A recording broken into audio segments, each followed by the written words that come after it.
Hey guys, it's Big Sexy with Big Sexy Outdoors. If you guys are looking for your bucks to be big and sexy like me, I recommend you go out and get yourself some Big Sexy by Domain. This product is filled with radish, turnips, and kale, and other vegetation to keep the deer coming back all season long. Go out to your local Tractor Supply and purchase some today. Big Sexy by Domain. The sun peeks over the horizon. Your excitement builds. The animals in the field start to stir. The forest comes alive with sounds. The sunlight glimmers off the lake, and the mountains start to shed their morning fog. So load up your favorite ammo, grab a few buddies, and head out to make some memories. And tell the rest of the world that you've gone hunting. Gone hunting is a 1 to 4 player game of family fun where you build a unique hunting ground, scout different animals, buy weapons and gear, and roll dice to hunt. Complete objectives and try not to miss. So let's load up the truck and back gone hunting today. See you in the field.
Hey, what's up, guys?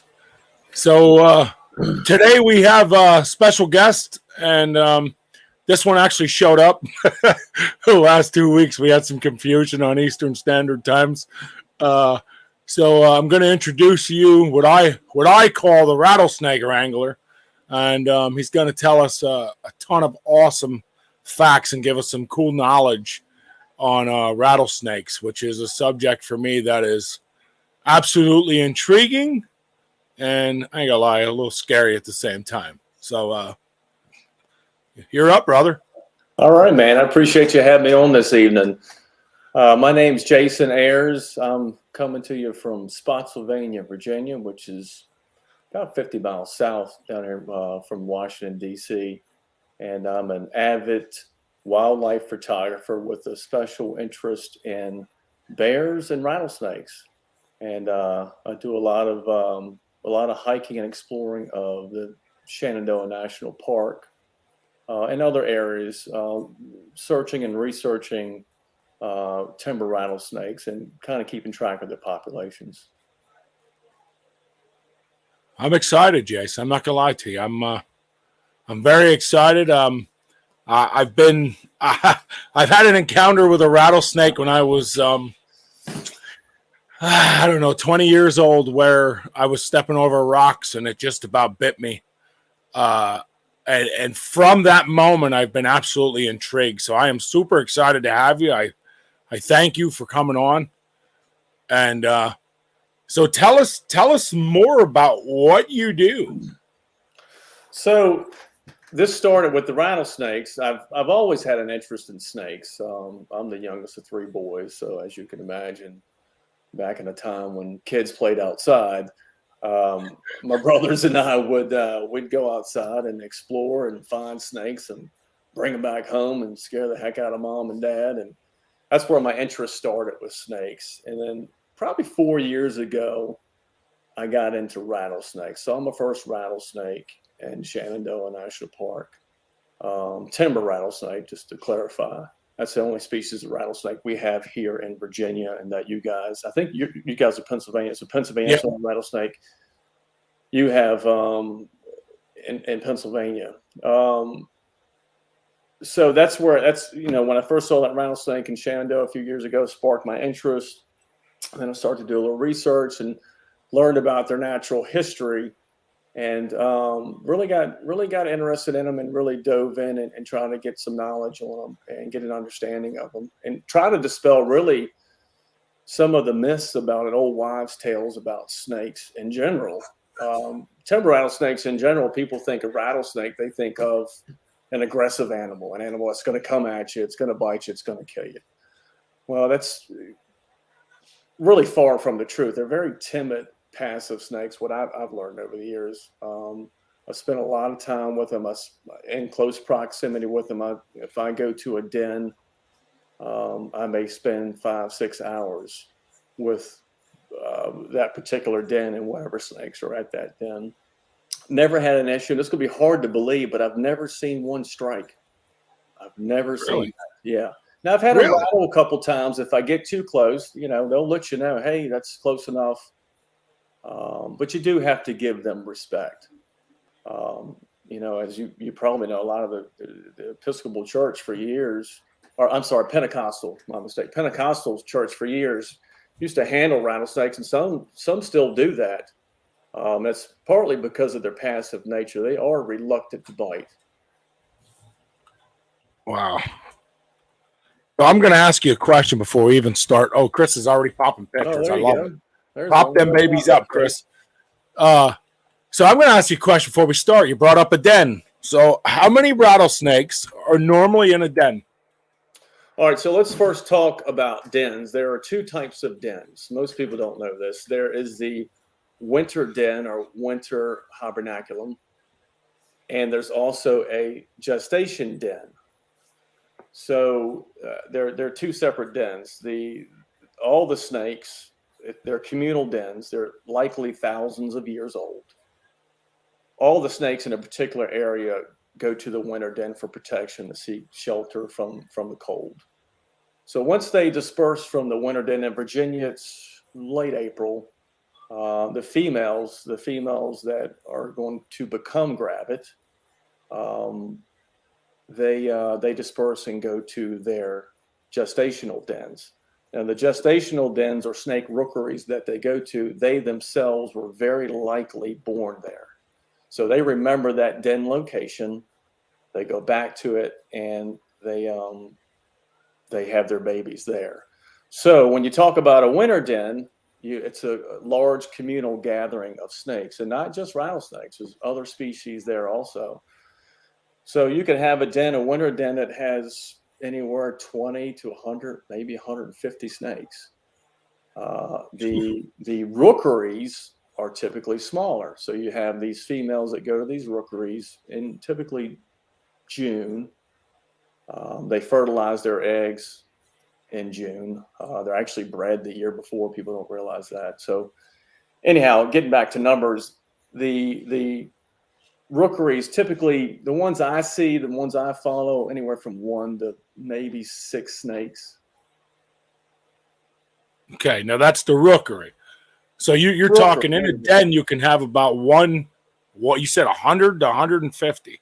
There are some sizable dens. Pennsylvania, especially up there east of Pittsburgh, there's some really large dens up there. Maryland's got some large dens, winter dens, and Virginia's got some also. So you said other snakes are in there. What other snakes are in with rattles? And then on that question, the myth of rattlesnakes can breed with black snakes, where does that stand then? That is a 100% myth. They cannot breed. They do not breed. So how that myth came about is black rat snakes are often called by the old timers, they call them pilot snakes. Well, why do they call them pilot snakes? So what they would witness is they would oftentimes see the black snake head towards a den or shelter, and then other snakes would follow. So they got nicknamed the pilot snake, the black rat snake. So these snakes go to these dens, and I've seen black rat snakes at them. I've seen, and this is all together, black rat snakes, yellow ringnecks, northern water snakes, timber rattlesnakes, copperheads, all in the same den. Wow. Now, keep in mind, so den size, it varies too, because with the timber rattlesnake, we have our mountainous timber rattlesnakes where they're communal dens where you see a lot of snakes in one den. Now, when you go down to southeastern Virginia, where we have what they call the canebrake rattlesnake, which is still a timber rattlesnake, it's just a different color variation. They are mostly solitude, single snakes, or 2 or 3 in a den. So they reason in the mountains is just there's fewer spots for them to get shelter from the cold, and so they find these. There's a good shot right there of a timber rattlesnake, and it's actually. Do you see you see the copperhead in the foreground? Yeah. Do you see the other copperhead? There's actually 3 snakes in that pic. One. Okay, yeah, the other one's a different copper color. Okay. That's it. Yeah, and there's the head right there. You just had the cursor on it. And so wow. the snakes you're looking at, this is a rookery. So all 3 of these snakes are gravid or pregnant. And so they will stay at this rookery from June to mid to late September, possibly early October, until they have their babies.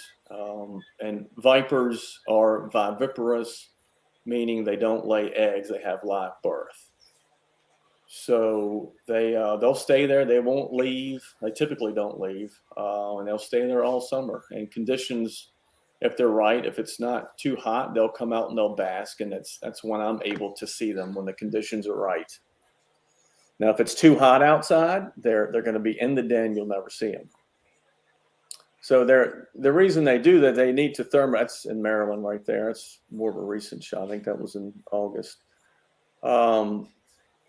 So the reason so these dens, these females go there, and it's a communal den, and it's ancestral, and they're likely thousands of years old. They go there, and they're in and out of these dens to thermoregulate their bodies in order to grow the babies inside.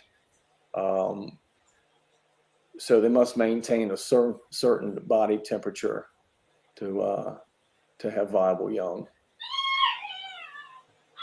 That's one in shed right there. I believe that's Shenandoah. And so they go out. So this particular one, it's a cloudy day. I remember this encounter. It was a cloudy day. I was visiting one of my dens, and they come out because they're trying to bask and absorb some sunlight and maintain that body temp that's needed for the embryos to develop. That's some awesome pictures, honestly, man. That is, I'm digging it. I always wanted to go find one and get footage and check it out. And in the same breath, I'm always like, man, I'm running if one of them things come after me. I'm this big dude. So they're never going to come after you. That's not going to happen. I've literally taken 10, 20,000 pics of rattlesnakes alone. I've never seen one come out. I've never seen one strike. Like, again, as I said earlier, they will rattle if you get close. That's their warning.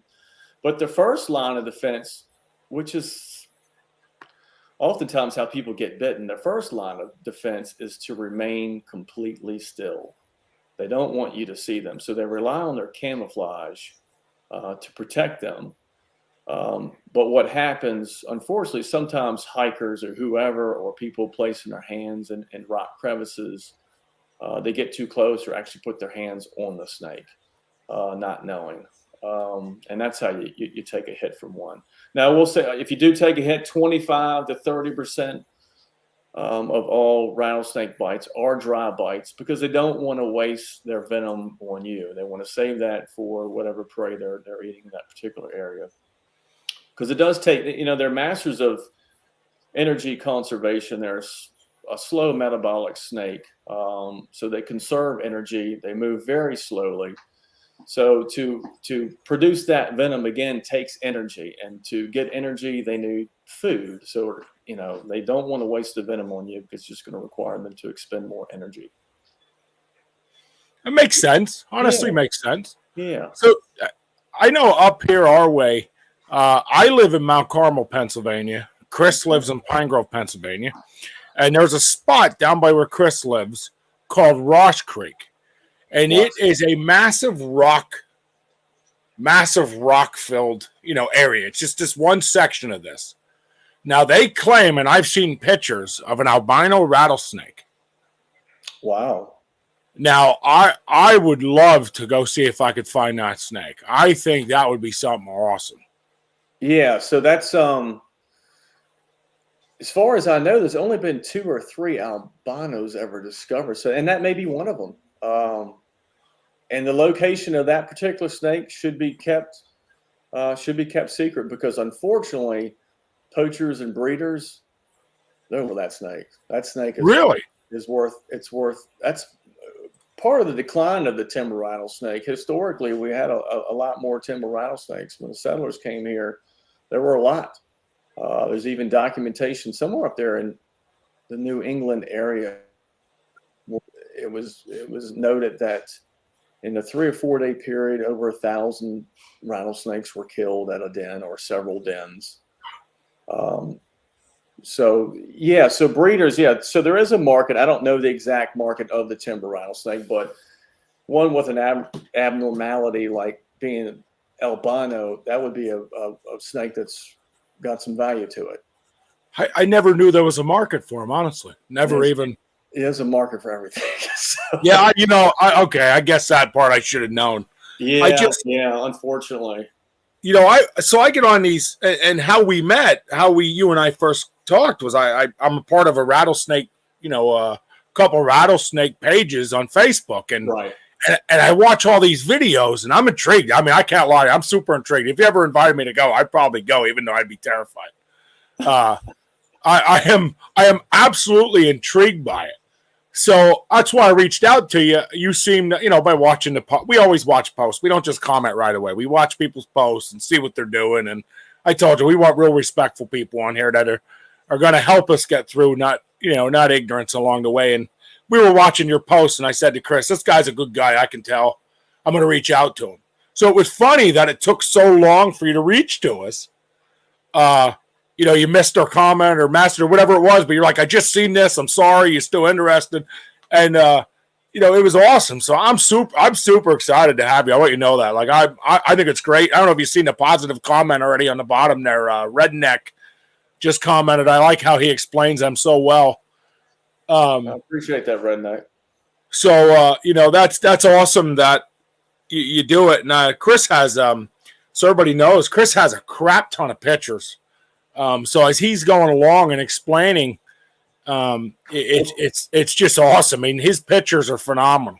So that right there, the one we see now, that's a neonate. That's a newborn. That snake has had its first shed, probably 3 weeks old, maybe 4 weeks old, and it's ready to meet its mother back at the winter den. That's something I didn't cover earlier. So these snakes, these babies, are born at these gestational sites.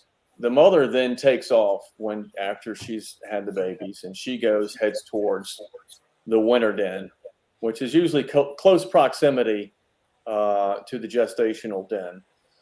So, but when she leaves, she actually leaves a scent trail behind. So all these little babies, anywhere from 3 to 13 or 14, will find that scent trail and meet the mother back at the winter den. Which is pretty amazing to me. So, because when you get in the mountains, it's a vast area. You could go in any direction.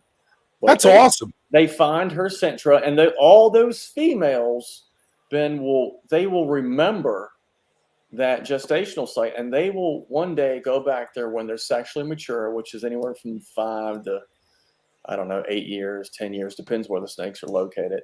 That sounds like me. Does it? There's also a rumor that So Sorry, Chris. Go ahead. yeah, they'll go back there themselves in the future and have their babies there also, if they make it that long. You know, it's a very, very small percentage that actually make it to adulthood.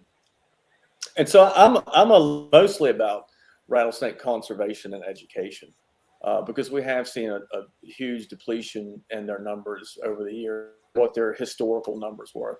You know, take for instance the state of Virginia. They were found pretty much throughout the entire state, and now you can only find them pretty much in the mountainous areas, and there's a small population of canebrakes down in the southeastern portion of the state, down Chesapeake area, southern part of Virginia Beach. Is a small population there that's actually been listed as endangered. So they're heavily protected down there. But anyhow.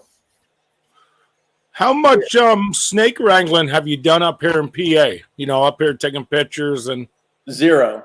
Really? It is, well, so I stay occupied.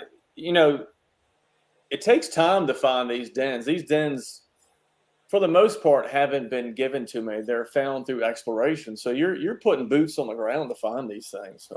Okay. And so you kind of go in with an educated guess of where they'll be. There's certain things that you look for. And you go with that. I take satellite images. I mean, it's kind of a science, to a little bit of a science. And you go look, and the temperatures have to be right. The sunlight has to be right. Then once you find it, then I never disclose where they are. But once you find it, you always know where the snakes are. And the reason we don't disclose where they are is because particularly these females, these gestation sites that are there for months, they're sitting ducks. We had a den this year. Not one that I was following, but a friend was following, and he visited several times and went back a final time to find out that somebody went there and killed the snakes, and he found one of the snakes dead. And then he couldn't find the other two. There were three at that particular den. Beer cans spread all throughout around the area. So yeah, so people go in there and they're protected in the state of Virginia. You're only permitted to kill venomous snake in the state of Virginia is if you're in imminent danger. That's the only situation where you can actually kill one. So they broke the law. I'd love to find out who did that. Yeah, I think they're an amazing creature. Well, they're fascinating. Like I said, I'm fascinated as heck by them. I've never gone looking. I ran into an experience years ago. I was fishing, jumping big boulders, and you won't like the outcome. I'm not going to lie to you because I panicked, but it intrigued me after that. I have never killed one since. But I gotcha. So I was jumping rocks, and I can actually take you to show you this. I know there's a den in there somewhere. I know there is. They're monstrous. But I was jumping through, and I seen something curl between my legs, and I was like, "Oh my God, what is that?" And all of a sudden, as fast as it curled, like shh, and I had 1 foot on this rock and 1 foot on this rock, and nowhere to go. And it was right between my legs. And I'm telling you, when I tell you I about peed my pants, that's about where I was. So that's actually a good testament of how docile they are. He never bit. He tried to warn you. Had you stepped on him, he would have probably given you a little nip. And honestly, if you stepped on me, I might bite you too.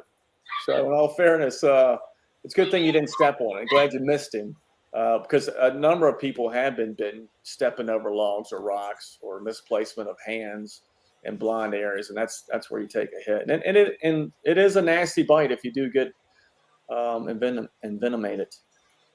So that rattler alone was 6 foot long. I'm 350 pounds. It was as round as my wrist, and it had 15 rattles. Yeah, so that's a big snake. It was 6 foot. That's an enormous timber rattler. They rarely get that big, but they do get that big, but you just don't see it. That's a male, most likely. The males are definitely bigger than the females. And 15 rattles, it probably had more. A few were probably knocked off. If it was that large, it was probably had more rattles at one time. You really can't go by the number of rattles in terms to judge age, because they do lose them. Okay, that was a question I had for you. I didn't know lot of people say the rattlers determine their age, but I didn't know how true that was. All right, I'm seeing a comment down here. Our Game and Fisher also released over 5,000 timber rattlers about 4 years on one of our wildlife managed areas because I haven't heard of that. What area was that? Can you say, Redneck? That's a lot of rattlers. And that will definitely control the population.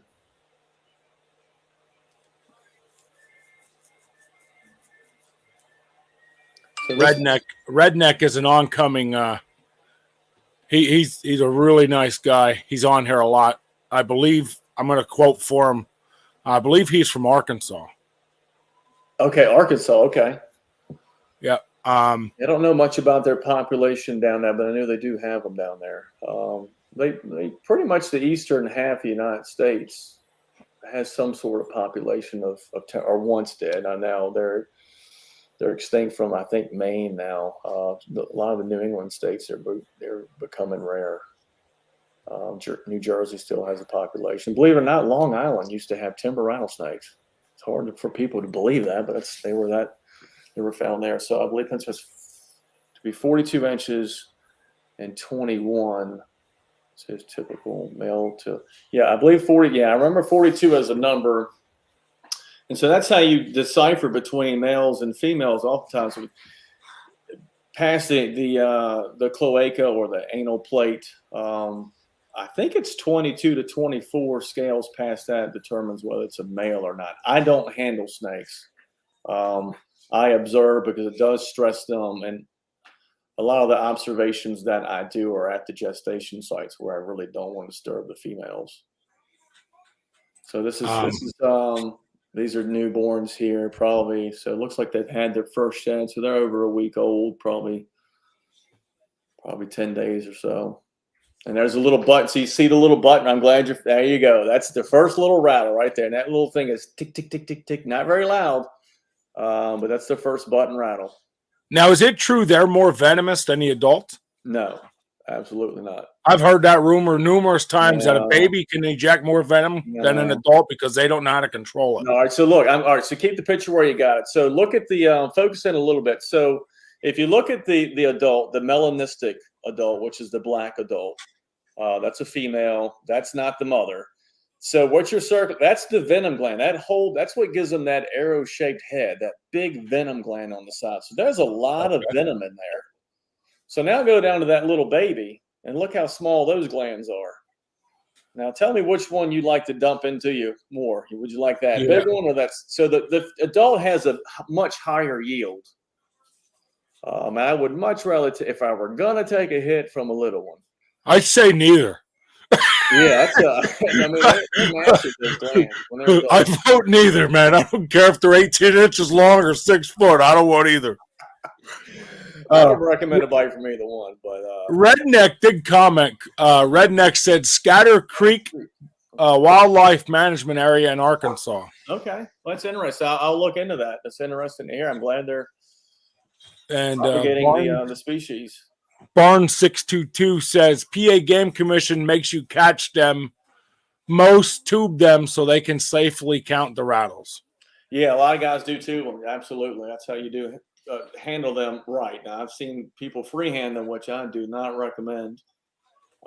People forget that they can unhinge their jaws and they can reach back and drop a fang into you in a heartbeat.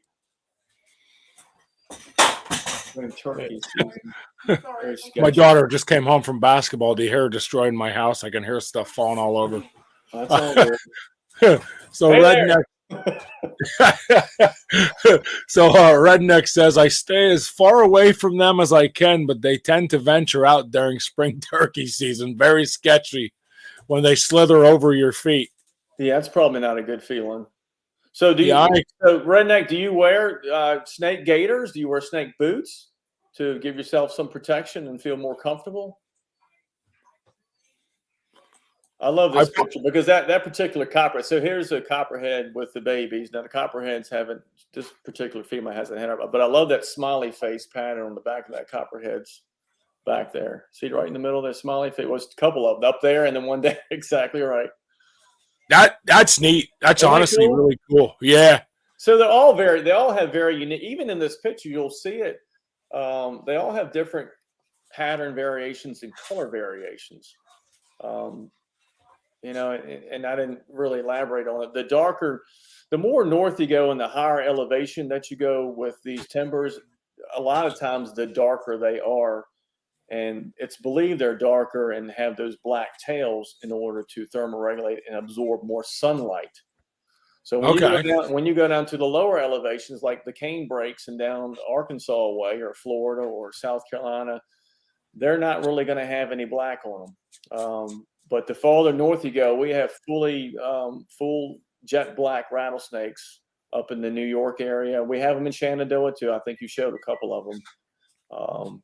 And that's a characteristic found in the mountainous ones. That's a neonate. That shows that they're not just terrestrial snakes. They will get in low-lying branches and bask. Yeah, I didn't know that either. I thought they stayed on the ground in the rocks. Yeah. And so that's a melanistic. There you go. Thank you. That's the melanistic. That's the black phase. Just doing my job. Yep. No, great. That's perfect. Good example of that. If you go back to I'll go forward. It's fine. There was a bunch put on there. So that's the baby. All right, let's go back to the road there. So we talk about their declining numbers. A lot of people don't know this. The timber rattlesnake is one of the slowest reproducing animals in North America. So a female is not sexually mature, as we talked about earlier, until 5 to 8, maybe 10 years old. And then once she's sexually mature and she breeds, they breed in August or September, and they retain that sperm until the following year. They hang on to it over the winter months, and they will fertilize their eggs the following year. And it has been documented that they can hang on to that sperm up to 3 years. So I don't know where I was going with this. Where was I going with it? I don't even know what you were talking about sperm in 3 years. Yeah, 3 years. So they hang on to that sperm, and then they fertilize their eggs in June, and they go back to these gestation sites, and that's another little neonate there. There's another picture I was looking for. I was heading back to that road pic you had there, Chris. I'm kind of bouncing all over the place here, and I apologize. So back to the mortality is why I got sidetracked here. So one of the reasons we're losing a lot of our timber rattlesnakes is for this reason right here. So we have Shenandoah National Park that I go to track these snakes and follow them. One of the main things that's killing these snakes is they're crossing roads like Skyline Drive. And, you take a black snake or a black racer, they can get across a road pretty quickly. But if you take a timber rattlesnake, it could take them 10, 20 minutes to cross that road. And they're setting ducks for traffic to run them, which, I can't tell you how many I've seen just this year alone that were hit on the road. And when you start taking these females out of the population, you really deplete that local population. That's where I was going with this. So the females only breed every 3 to 4 years. So that's why they're one of the slowest reproducing animals in North America. So if you take a snake that's not mature until she's 8, and she only breeds 3 or 4 times in her lifetime, and then you take her out of the population, then you really hurt that local population of snakes.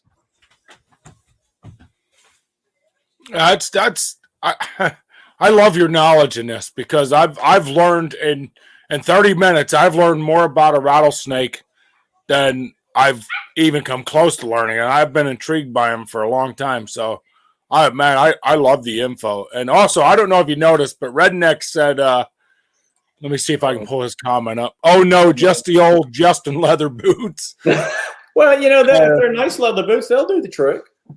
But you need to have a little bit high. Ours look a lot like copperheads. They're very light colored. I'm glad you said that, Redneck. Yes, because that's the low line. Those are the lower elevation snakes. They don't have the black in them like the ones you're seeing in my pics that have a lot of heavy black. They just don't have them. And Barnes, real quick, before we keep going, 622 says, I would never kill one. Just trying to make I think they are awesome. I would never kill them. They are just trying to make a living just like us. They would rather slither away instead of bother humans. I couldn't have said it better myself. You're right. You're absolutely right. And I know a lot of, I want to touch base on this too. A lot of hunters watch your show and they're out in the woods and they probably come across these snakes in the woods. One thing to keep in mind is they're not aggressive. They're not aggressive at all, but they can be defensive. What I've learned in my time researching them is if there's plenty of cover nearby, they're going to remain still. You're not going to even know they're there. Most hunters, I no telling how many you've walked past over the years and just never knew it. Now, if you catch one in the open where it feels vulnerable, we look like big gorillas to them. We're big predators. So they will get defensive in that situation because their only means to defend themselves, they don't have arms or legs. They can't run away. They can bite. And so they will get defensive if they feel they can't get away. What I tell people is just give them a wide berth and walk around them. And they'll leave you alone if you leave them alone. Most bites take place when people try to kill them or handle them. And that's fact. Now, what are the chances in a situation? You said about a hunter walking through the woods, and if you see one go around it, what are the chances that there's multiple if there's that one there? Well, you could. It depends on the season. In July and August, the males are active. They're looking for females, and a lot of times they combat, they fight. You could have a couple males. I've never seen, and hiking as much as I hike, I've never seen multiple while walking. Now I've seen single snakes. I've never seen more than one while I'm walking to my den sites. And of course, when I get to my den sites, you got to really watch your placement of your feet. With the other species that I find most to accompany the timber rattlesnake at these dens are the copperhead and leaf litter. They are difficult to see, very difficult. The timbers kind of stick out a little bit, but the copperheads really blend in. So I'm more nervous about stepping on a copperhead than I am a timber. Oh, Brandon DeShane from New York says the ones seen in New York are very heavily colored with dark and black markings. That's right. Yeah. So the more northern, thank you, Brandon. So the more north you go, the darker they get. The higher elevation, the darker they get. So that's adaptation. They need to absorb that sunlight. Now, this particular snake that we're looking at now, if you zoom in on her nose, she was at some point attacked by something. See all the scar tissue on her nose? Oh, yeah. Something grabbed her and she got away. And so which was awesome because she's now, she gave birth. I think this was last year, this particular female. She was the only one at the den last year. So the numbers fluctuate each year. You may have 5 at the den this year. You may have 1 next year. And it's also influenced by, by the mast, how heavy is the mast, which is indicative of how healthy the rodent population is going to be, which the snakes are eating. So if you have a heavy mast season, well, a couple of years past that, you'll have a heavy population of rattlesnakes. So I just seen a really good question pop up. Hold on one second. I would say from personal experience, I've walked past many of these.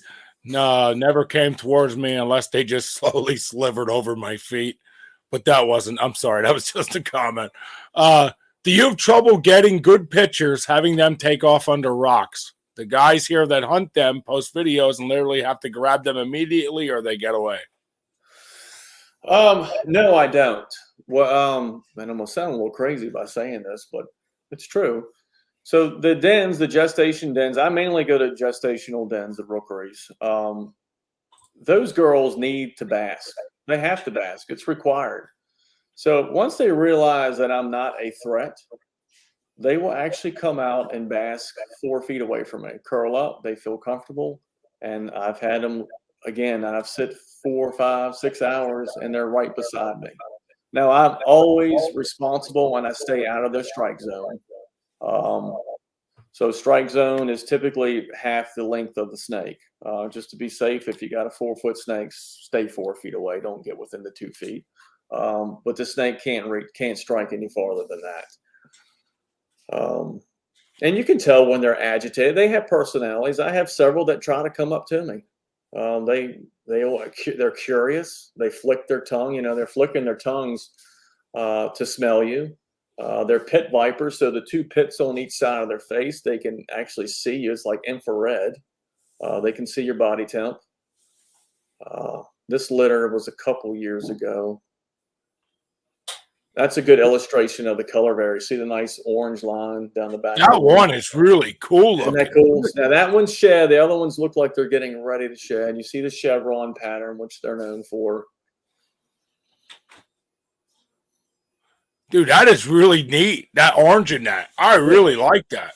So a lot of your southern snakes down where redneck is, a lot of them have different hue. They have hues of pink, some greenish hues. It's a big variable in coloration and pattern with the timbers. And I love that pic. So that shows a little baby tucked safely inside the coil of one of its aunties who is yet to give birth. So that's a gravid pregnant female that it's kind of basking in. And it keeps warm like that because the adults are getting warm in the sunlight, which transfers to the snake. And the snake it looks snug as a bug in a rug. It's amazing to me how all three different colors on there back to back. That one's almost black. This one's yellow, and this one's more like a gray. So yeah, good observation. The babies do look gray when they're born. Typically, we're in Virginia here, we have two color phases, and Pennsylvania is going to be the same way. We have the yellow phase, which is on the left there, and the black phase. So that's obviously the yellow phase, and then you kind of have a mixture of both. Some are not real yellow, some are not real dark, but they typically are either labeled yellow phase or black phase. And then of course you have the canebrake phase, which is the southeastern Virginia. Did you see that comment from Redneck there? Yeah, I just read it.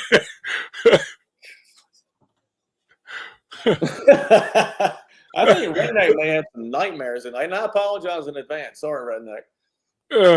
I chuckled at that. I chuckled. I get it. They're not for everybody. I understand. The thing is a hunter in the woods, and one of the reasons I really wanted to educate guys in this with this episode was, I myself, I'm intrigued by them, but I am also, as I said, I'm scared by them as well. And as hunters, we run into them, whether we like them or not. And this was kind of, we did this to kind of help and, keep people on their toes and let them know, look, they're not going to hurt you, and you get to teach them some really cool things. So they'll be able to see phases that they're in if they see them, and they'll be able to see. And education is a big deal in a situation like this. Absolutely. Absolutely. Yeah, just respect them and they'll respect you. Like I said, the only way you're going to really get bitten is if you step on one or put your hand on one inadvertently. Now, there's a good illustration of the black phase together. So that's both phases right there put together. That's right. Yeah, those are two. Now that head is almost completely black. Yeah, that's a dark one. But they get darker than that where you don't see any pattern up north, where you don't see that light coloration on the chevrons. But yeah, for us, that's a typical melanistic Virginia timber rattlesnake. That is such a cool picture. I like that one. That was a cool one. But they're really easy to honestly to photograph. They sit there again. They're basking. They need to maintain temp for these. Now, do you just take pictures, or do you take do you take videos and do you try to take measurements on them or anything in your? I don't handle them because it really does disturb them, especially at these denning inquiries, because you really want the females to go to full term and have their babies, and at least give the babies a chance to make it to adulthood. So I don't touch them. I do take very detailed headshots because I keep track of them, seeing which ones come back. I'm in touch with Virginia biologists. There's not much research being done on rattlesnakes. There are a lot of, that's a baby. Not a lot of research being done right now on their current population. I'm working with local residents on an isolated population of timber rattlesnakes here in Virginia.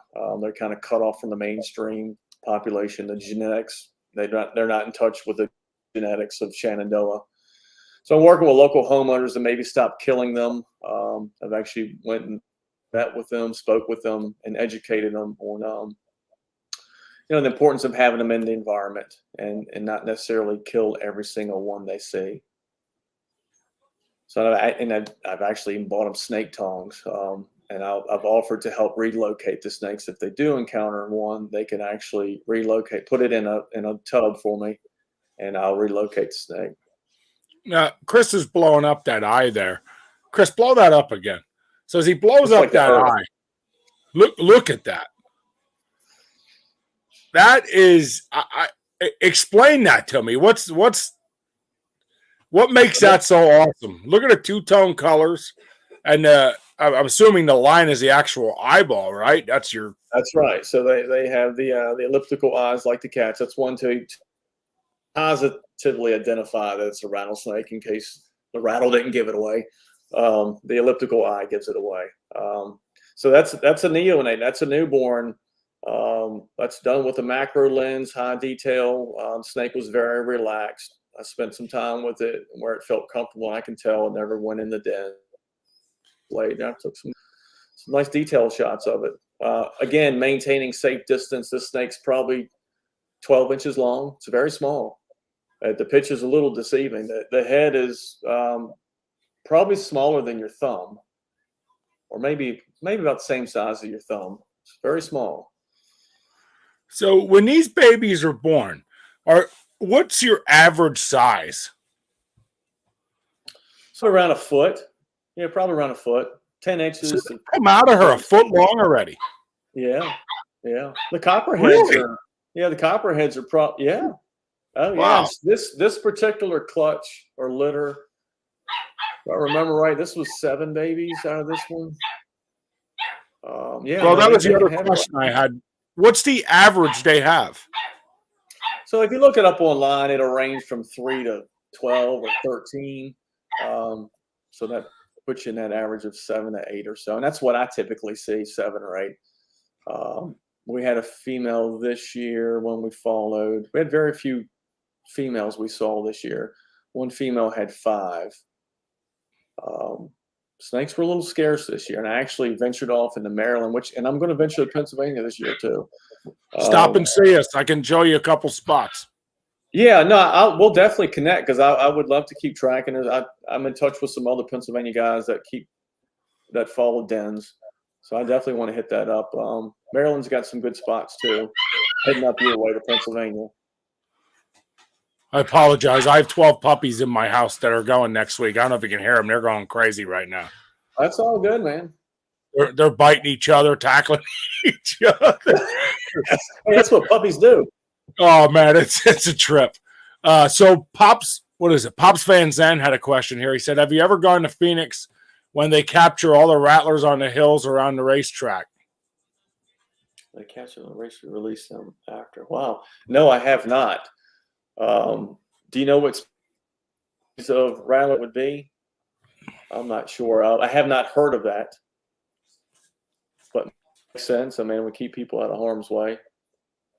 That's actually pretty cool because we kind of educate each other here the way it looks. These guys here, they're kind of confirming what you're saying, which is really cool. And like here, I knew nothing about Phoenix, and I didn't even know they had, snake wranglers around a racetrack. So. Well, they have numerous species of rattlesnakes out there. I'll look that up. I appreciate that. It's an actual event twice a year. Okay. And so they don't kill the snake. Sounds like they relocate, which is a good thing. Now, Redneck's on fire tonight with questions. I have a snake question. Do viper snakes also breed in snake balls? Yeah. So,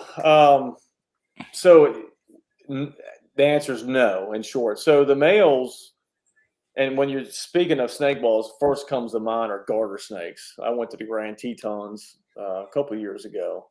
I do bear photography also. So I'd like to see that, by the way. I'd like to see, if you could send me some of them photos. I am intrigued by bears as well. Oh my God, they're one of my favorite animals. Oh, I got some wild bear pigs, grizzlies and black bears. So anyways, what was the last pick we were looking at there? I get so sidetracked. So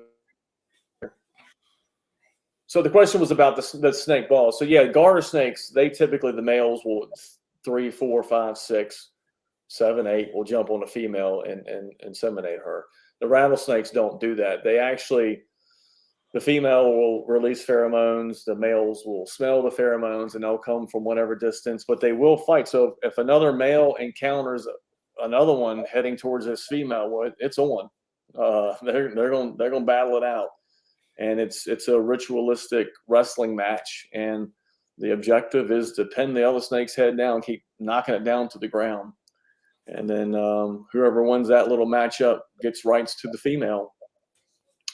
And then sometimes the little sneaky loser, he'll wait around, he'll wait till the winner does his deal, and then he'll catch her on the way out, and he can actually inseminate her too, the loser. I knew a couple guys from high school like that. I still know a couple guys like that. I may have been one. No. No. Hey, man, there's nothing wrong. If you do what you got to do. I'm kidding. We don't judge a BSO. We don't judge. That's right. So back to the Tetons, I actually got, which was very cool for me, because I'm out there to photograph bears and moose and big, Yellowstone elk. And I, this snake guy goes out there, and what do I find? Snakes. And I found this massive ball of probably 7 or 8 males on a female, and it was really cool. It was really cool to witness. But in short, yeah, they don't do they don't do the balls with rattlesnake. It's definitely a lone breeder. I think it's awesome that the females let a scent like that. That's something I would have never seen coming. I would have never guessed they do that. Yeah, not only for the babies. What's that? They don't only do it for the babies, but they do it for the males as well. Yeah, so she'll have a shed, and she'll typically have a shed, and then she'll release pheromones, and he'll whoever the winner is, he'll hang out with her until she's ready to breed, and then they'll lock up, and he'll inseminate her. As I mentioned before, she'll hang on to that sperm until the next season. So she goes all winter, hangs on to that, and then if she has the proper weight, she will fertilize her eggs in June. Now, if she doesn't, she can hang on to that sperm and go another season, and then take that same sperm and fertilize her eggs. And how that was found out is a researcher years ago captured a wild-caught rattlesnake that was not gravid, and he kept it for, I think it was 3 years. And he entered the room one day and realized there was more than one snake in there, and that snake had not been with any other snakes. And that's how we came about to learn that they can retain that sperm for a number of years and then fertilize when they have the proper weight. That's the reason the females wait 3 or 4 years, is it really depletes their little bodies when they have these babies. It's very taxing on them, and they look like, when they're gravid, when they're pregnant, they're as big as your forearm. But once they have those babies, they look like little rat snakes. They're really thin and they look bad. And it takes years to regain that proper body weight to support a pregnancy. Yeah. So it's a lot. Once you learn their natural history, they're very interesting animals. But they're really susceptible to poaching and adults being killed, and which leads to them, being exterminated from certain areas. Oh, I didn't fall. That's awesome. Redneck is firing away. So the cottonmouths down in Arkansas are in breeding bulls. I have not witnessed that. I do photograph cottonmouths. As a matter of fact, I was in North Carolina a couple of days ago. Didn't see any cottonmouths, but really too chilly right now to see any snakes. But back to the hunting aspect and hunters in the woods, snakes are seen on colder days. I have personally, near the dens, seen timber rattlesnakes out in the upper 40s. I have documented copperheads out in the upper 30s. Very close to the den opening, they're anticipating the sun to warm up, so they'll come outside of that opening, but you're not going to find them out in the middle of the woods. because they don't want to get caught and die in the woods and don't have shelter because of the cold. Now, what's your favorite snake? I know you said that you check all snakes. You really enjoy snakes. What's your favorite? I got to know this. What's your favorite? So if we're going to go venomous, it's the timber rattlesnakes, hands down. So I love timber. I'm fascinated with them right now. It's kind of what I'm focused on now. Ask me in 5 years, maybe I'm focused on something else. But right now it's timber rattlesnakes. But overall, I used to breed eastern indigo snakes, which are found down in Florida. It's the largest snake or longest snake in North America. They get up to 9 feet.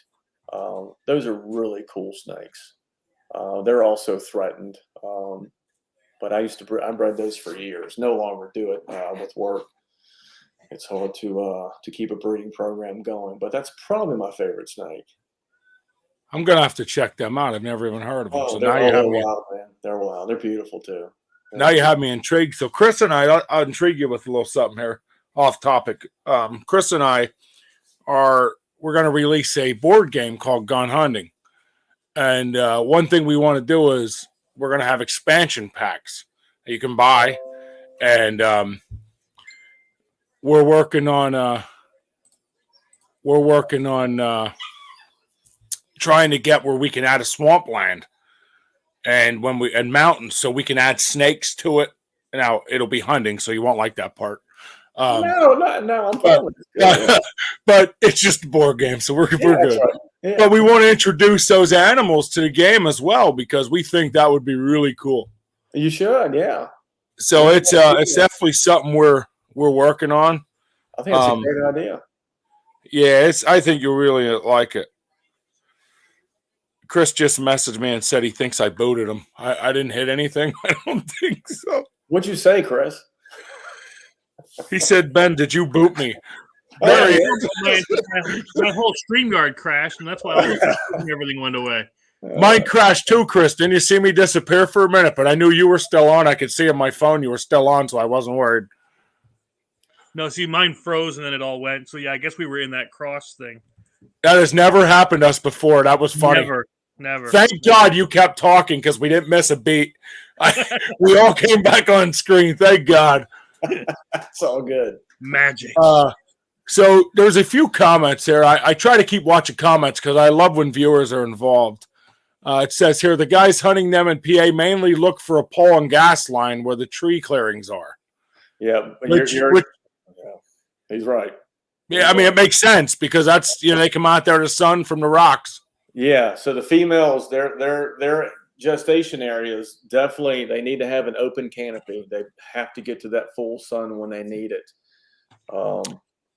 Yes, indigos are big snake eaters. Very good, Barton. You're right. Yes, they will devour eastern diamondbacks all day long. They will they will eat pretty much anything they can overpower. They don't constrict. They actually kill with their jaws. They'll eat stuff live. They have extremely strong jaw pressure. And their teeth are very fine, much like a serrated knife. So when you're bitten by a black rat snake, they have, pretty sharp teeth and fairly long, not super long, but anyways, they'll pinprick you, whatever, pull your hand out, you're fine. So if you pull your hand back with a indigo snake, you're going to get a laceration because it will cut you just like a knife. Wow. I had one, it was a feeding response bite when I was feeding one in my basement one day, and big male latched onto my thumb and wouldn't let go. And he laid me wide open. So here I am. I've got this 7-foot eastern indigo latched onto my thumb. My thumb's bleeding. The fat, he's actually cut me so deep, the fat in my thumb's seeping out of the cut. So I'm hollering for my wife. One of the tricks I learned years ago, particularly need to know this trick if you have indigos, because they are voracious eaters and they can mistake your hand for a rat. Is a trick to get them to release is you need alcohol, not to drink, but to actually put under the snake's nose, and he'll release. And that's what she did. She brought down a glass of wine and put it under the snake, and he released me. True story. I would have needed the alcohol to get rid of the. Well, a lot of people think that's where I'm leading with the story. I needed a drink, but I'm a more than wine if that's the case. Most need permits. Yeah, well, so yes, you're absolutely right. So to travel when you sell them, so I would sell them across the country. You do need a permit to go across state lines with an Eastern indigo. It is a protected species, and they don't play games. Um, Fish and wildlife, you have to have a permit. So you're absolutely right. But So rattlesnakes, I don't want to go off track, but rattlesnakes, I mean, I love that we're talking about all different kinds of snakes, but rattlesnakes, we talked about their food source a little bit, rodents. What would you consider the biggest, in your experience, the biggest food source um, of the snake? And then on that, what would be the biggest, like size wise? so in my particular area where I see them, the biggest food source are gray squirrels, chipmunks, and mice, and occasionally birds. Timber rattlesnakes have an extremely fast strike, and they are ambush predators. So they will lie in wait. I mean, they've been documented to lay in the same spot for a week or two, waiting. They pull that scent trail. They know those roads are going by there. They're eventually going to come by, and they're going to zap it. So depending on locality, it depends on what they're eating. So I was just down in North Carolina. Some of those snakes down in North Carolina are known to eat smaller rabbits. Okay. Yeah, but in my area, it's chipmunks, mice, and squirrels is a main source. Even a squirrel's a pretty big animal, though. Yeah, but you get a 5-foot timber, he's gonna suck that down like nothing. Wow. They can take a full adult, no problem. No problem. Yeah, see, I wouldn't have thought, like, that's why I asked. I wouldn't have thought they could take some, so I keep seeing Chris pop up and out of there.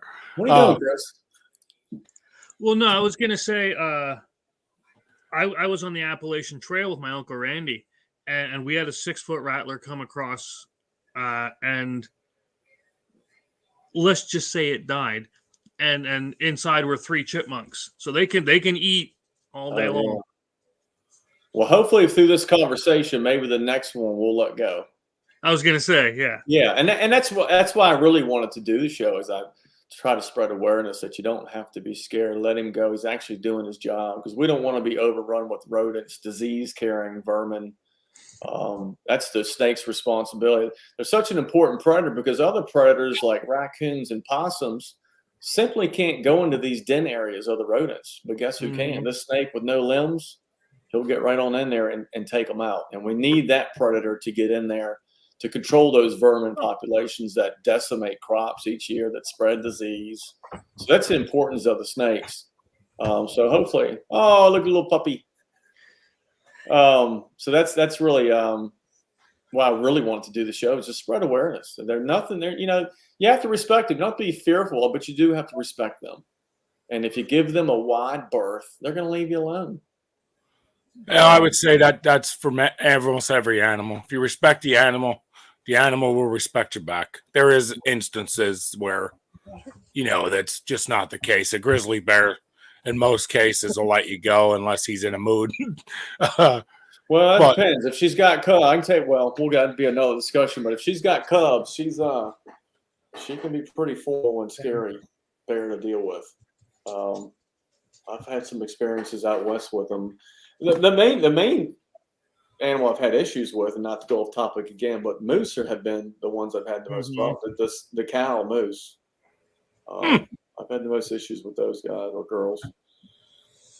So, but one other thing before we go, the timber rattlers, we didn't talk too much about the venom. So, and this is something I learned within the last probably 3 or 4 years, is like most vipers, the rattlesnakes in our areas have what they call a hemotoxin, which breaks down your tissue. You bleed out, blood vessels bleed, tissue breaks down.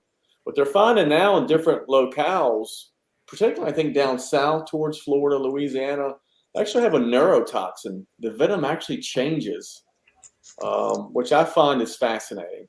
Again, that's some sort of adaptation. I'm not sure why it changes, maybe the food source.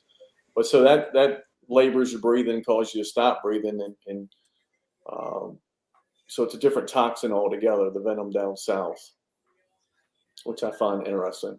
That is interesting. Yeah. That's actually really cool. Yeah. I've learned so. I don't know if you realize what I've learned in this last hour, but I mean, I found him infatuating. I found him cool, but I honestly didn't know half the stuff. The two-phase thing, I knew there was two phases, but I've never really got into researching it or getting deep into it. And I am absolutely, I that light colored yellow phase, man, that is for me. I love that. That is awesome.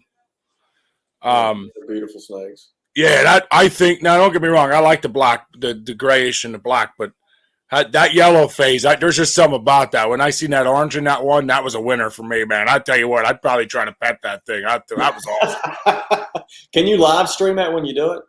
Yeah, I mean, we can live stream anything. I just need Chris with me when I do that. Ratings boost. Yeah, live stream that. That's one way to get right. All for the show. Oh, now he'll come on because I'm going to get bit. Oh, nice. Yeah. But listen, we have hit our hour mark. We're actually over an hour mark, which is fantastic, which means we had a good discussion. And I can't thank you enough for what I've learned in this. And I've seen the viewers over here. If you look, there's comments from one end to the other. You have some of these 3 or 4 of these guys truly intrigued. And that's awesome. I love seeing. I mean, I'm scrolling up these comments and they just keep going. And we pulled out the ones we really liked. And I absolutely love it. So the beautiful part of this show, Jason, that I think you really find it fascinating is when we're done on live, this will actually post to our YouTube channel. So anybody that's looking for the rattlesnake info and some snake info that we went over tonight can actually get on here and learn even after we're done with the live combo. They can comment. They can actually, well, of course, your name's on here. They could actually look you up and comment you on Facebook even if they're intrigued and looking. Well, I really appreciate you having me on and giving me the opportunity to talk a little bit about them. I'm really fascinated with them and enjoyed the last 4 or 5 years researching them. So it's been a lot of fun, and I'm going to continue and see where it takes me.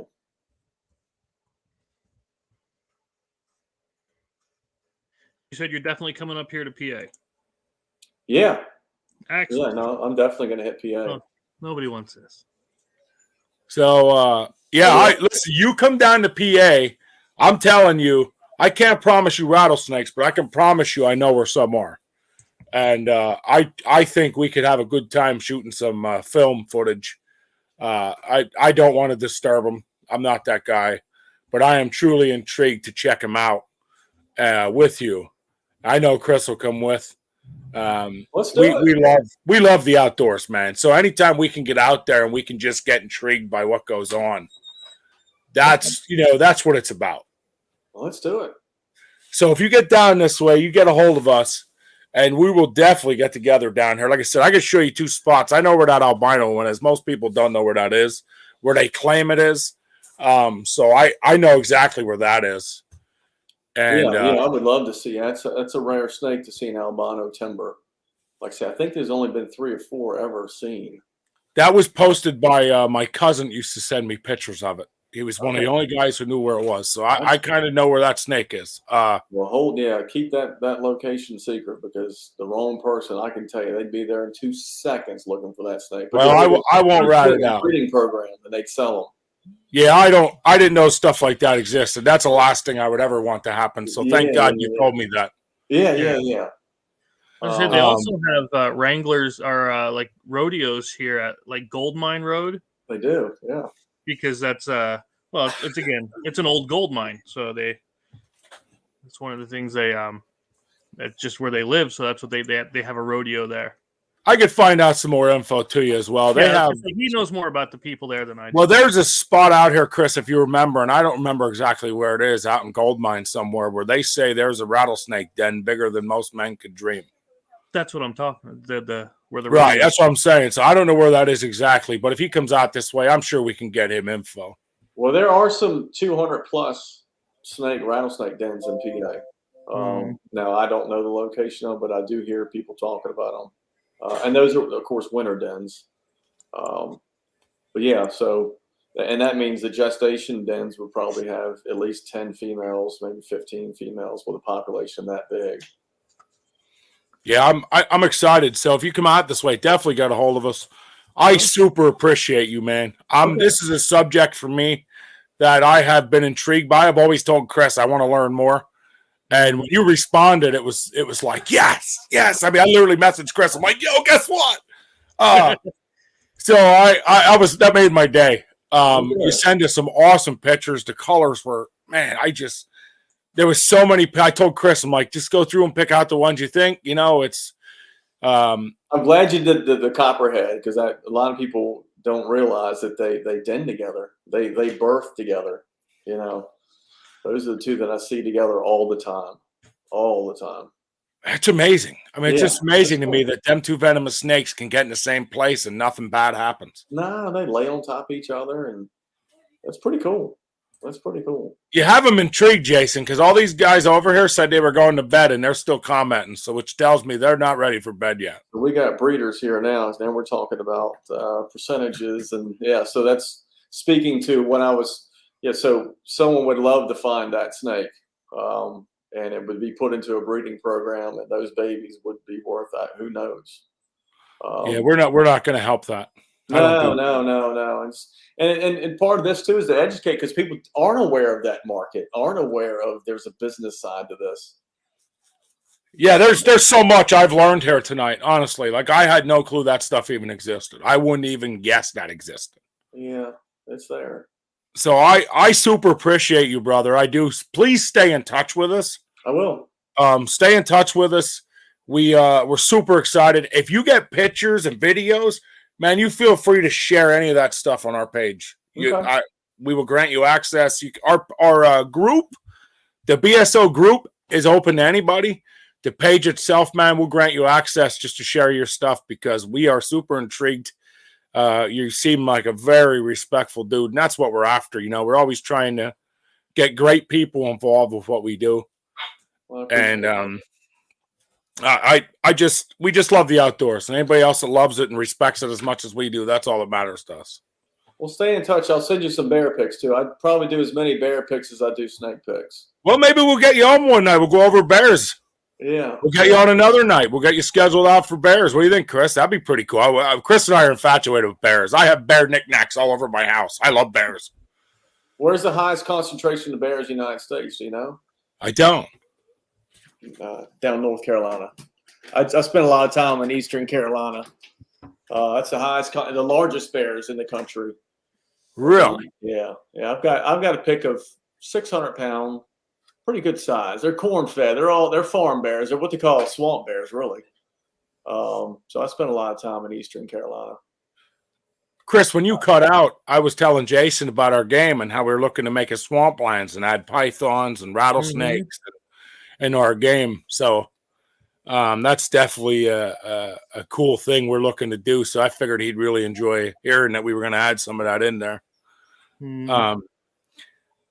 And I'm so intrigued by tonight, because I love learning, and I got a big learning session tonight. Well, good. Quick question before you head out then. Would you mind if I use some of the pictures in the game? No, yeah. Well, yeah. So before you print anything, just let me know. Yeah.